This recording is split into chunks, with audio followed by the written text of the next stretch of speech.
উপস্থাপন কৰিব লাগিব আৰু তাৰ কাৰণে আমি আমাৰ কথাখিনি ক'ব পৰা এজন ব্যক্তি আমি চিনাক্ত কৰিব লাগিব।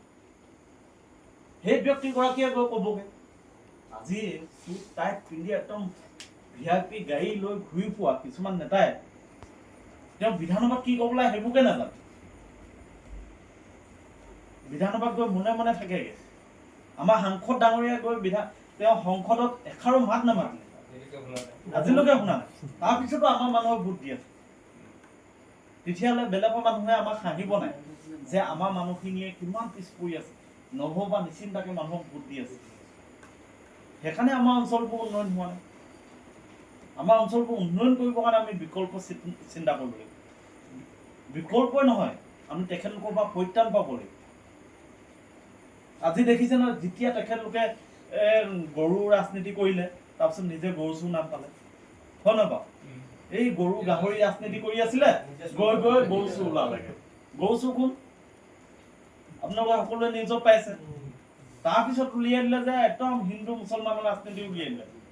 তাৰপিছত ধৰা পৰিলেগে যে BJP মানুহে গৈ মছজিদত গাহৰি মাংস পেলাইছেগে, আকৌ আমাৰ মন্দিৰত গৈ পিনি গৰু মাংস পেলাইছেগে।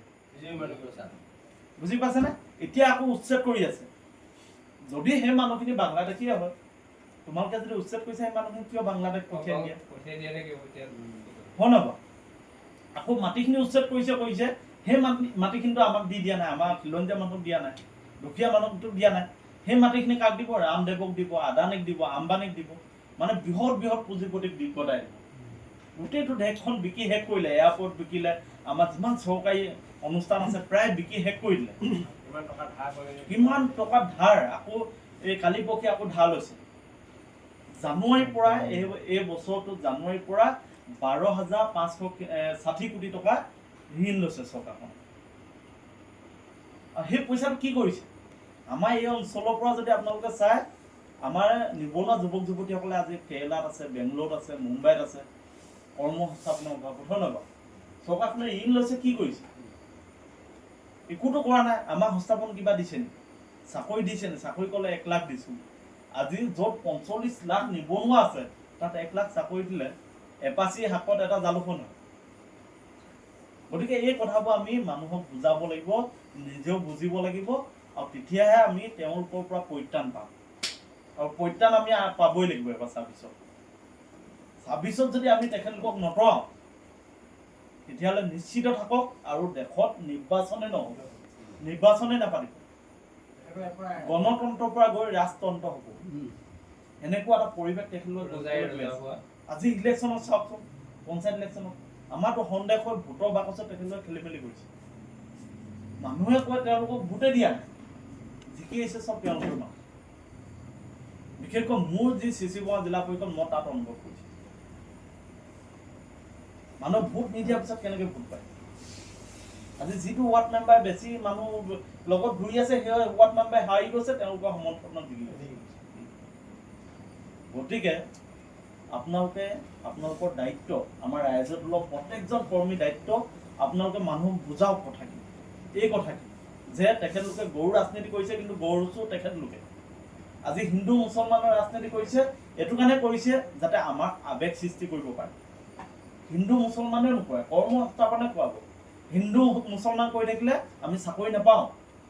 আমি চাকৰিৰ কাৰণে ৰাজনীতি কৰিব লাগিব, কৰ্ম সংস্থাপনৰ কাৰণে ৰাজনীতি কৰিব লাগিব, আমাৰ অঞ্চলটো উন্নয়নৰ কাৰণে ৰাজনীতি কৰিব লাগিব।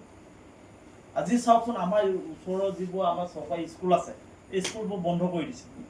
বহু স্কুল ইয়াতো বন্ধ হৈছে চাগে ন? এই স্কুলখন যে বন্ধ কৰিছে, আমাৰ ল'ৰা ছোৱালীকেইটাক গৈ কাইলৈ প্ৰাইভেট স্কুলত দিব লাগিব, নহ'লে দূৰত দিবগৈ লাগিব, হয় নহয় বাৰু? আজিতো অসমৰ মুখ্যমন্ত্ৰী হওক, যিমান মন্ত্ৰী বিধায়ক আছে, চবেইতো চৰকাৰী স্কুলত পঢ়ি আজি মন্ত্ৰী বিধায়ক হৈ আছে। কিন্তু আজি প্ৰাইভেট স্কুলৰ স্বাৰ্থত আজি স্কুলবোৰ বন্ধ কৰি আছে। আজি ইয়াত মেডিকেল কলেজ বনাই আছে, কিন্তু চাব লখিমপুৰ যিখন মেডিকেল কলেজ বনালে, তাতে পৰ্যাপ্ত পৰিমাণৰ ডক্তৰ নাই, ব্যৱস্থা নাই, উন্নত চিকিৎসা কৰিব নোৱাৰে। আজি ডিব্ৰুগড়লৈ নিবলগীয়া হয় যিকোনো ক্ষেত্ৰত, স্বাস্থ্যৰ ক্ষেত্ৰত। আৰু আমাৰ আৰ্থিক অৱস্থা ইমানেই বেয়া, ইয়াৰ পৰা যদি মই মৰিধল গৈ থাকোঁতে যদি মোৰ এক্সিডেণ্ট এটা হয়, তেতিয়াহ'লে মোৰ মাটি বিকি মই মোৰ চিকিৎসা কৰাবলৈ যাব। আৰু বহুতৰ ক্ষেত্ৰত এইটো হৈ আছে। এইটো কিয় হৈছে? কৰ্ম সংস্থাপন অভাৱ। গতিকে অখিল গগৈ ডাঙৰীয়া কথাবোৰ কৈয়ে থাকে যে আমি মানুহক প্ৰফেচনেলি কৰিব খোজোঁ। আজি কেৰেলা বেংগলোৰত থাকিব নালাগে, আমাৰ ইয়াত আহি আমি প্ৰফেচনেলি হ'ব খোজোঁ। সৰু সৰু উদ্যোগ বহি, আমি গাঁৱে গাঁৱে উদ্যোগ বহি আমি আমাৰ নিবনুৱা যুৱক যুৱতীসকলক, আমাৰ আই মাতৃসকলক আমি সংস্থাপন দি অন্ততঃ মাহেকত এজন ব্যক্তিয়ে নিজে 30ৰ পৰা 50,000 টকা ইনকম কৰিব পাৰে। তেতিয়াতো আমাক 1250 টকা আঁচনি নালাগে, কৃষকৰ 2000 টকা আঁচনি নালাগে, আমি নিজে ইনকম কৰিম। দৰকাৰ তেখেতলোকক আমি দিবহে পাৰিম, হয় নহয়?